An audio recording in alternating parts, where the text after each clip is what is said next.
पर केवल एक पत्नी ऐसी है जिसको धर्म पत्नी कहा जाता है, क्योंकि वो खुद के लिए नहीं जीती।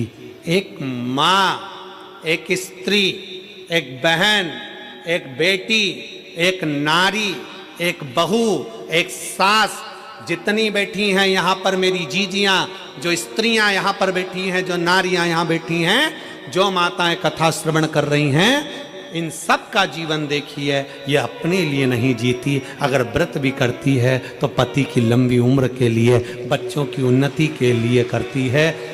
अपना घर छोड़कर, अपने बाबुल का, अपने पिता का घर छोड़कर ससुराल में चली जाती है, और ससुराल में भी आधा इधर आधा उधर सोचती है मेरा ये भी घर है, मेरा वो भी घर है।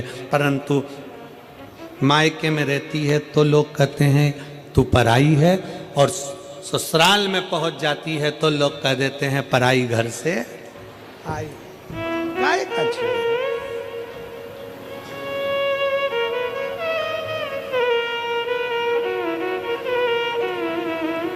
खुद के लिए नहीं जीती, स्वयं के लिए नहीं जीती। वो पूरा जीवन उसने अपने परिवार को दिया है, पूरे परिवार, पूरा जीवन दिया। और परिवार वालों से क्या चाहिए एक स्त्री को, एक नारी को? शंकर भगवान की धर्म पत्नी माता पार्वती जी को शंकर जी से क्या चाहिए था? शिव जी से क्या चाहिए? केवल आदर।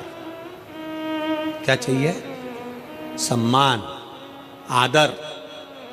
33 कोटि देवता में कोई देवता ऐसा नहीं जिन्होंने अपनी धर्म पत्नी को इतना आदर दिया हो जितना शंकर भगवान ने पार्वती को दिया है।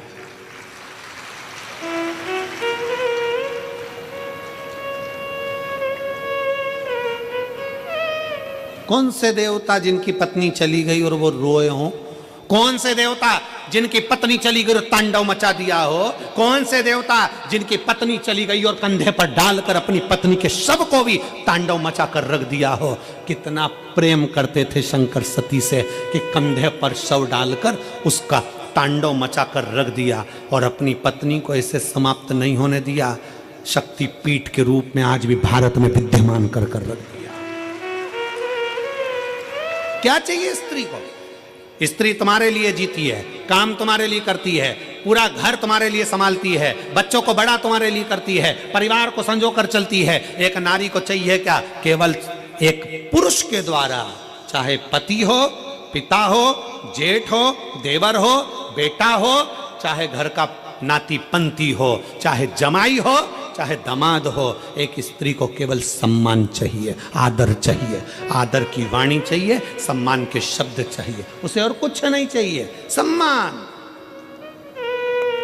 33 कोटि देवता में, देवताओं ने भले अपने पास में अपनी देवियों को बिठाया होगा, अपने पास बिठाया होगा। आप देखिए, माता लक्ष्मी भगवान नारायण के पास में है, उनके चरणों में है। ब्रह्माणी जी के पास में है, राम जी के पास में सीता है, कृष्ण कन्हैया के पास में राधा जी हैं, सब देवता के पास में सारी देवियां हैं, उनके नजदीक में है। केवल एक शंकर भगवान है जो अपनी पत्नी को अपने पास में नहीं, अपने से ऊंचे बिठाते हैं। इसलिए शंकर के मंदिर में पार्वती का स्थान ऊंचा होता है। शिव जी से ऊंचा पार्वती का स्थान है। उज्जैन चले जाओ, महाकाल बाबा जमीन पर विराजमान है और पार्वती मैया ऊंचे स्थान पर। सोमनाथ चले जाओ, माता पार्वती ऊंचे स्थान पर बैठी हैं। आप ओमकारेश्वर चले जाओ, माता पार्वती ऊंचे स्थान पर बैठी हैं। शंकर भगवान के मंदिर में पार्वती मैया का स्थान ऊंचा है, क्योंकि शंकर भगवान अपनी पार्वती को ऊंचे स्थान पर रखते हैं, आदर देते हैं, सम्मान देते हैं। और जिस घर में नारी का सम्मान होता है, उस घर में कभी बरकत की कमी नहीं होती। इसलिए पार्वती मैया को शंकर भगवान ने सम्मान दिया तो उनके घर में रिद्धि भी आई, उनके घर में सिद्धि भी आई, और उनके घर में बुद्धि भी आई। अगर जहां नारी का सम्मान होता है, वहां रिद्धि, सिद्धि, बुद्धि तीनों आती है।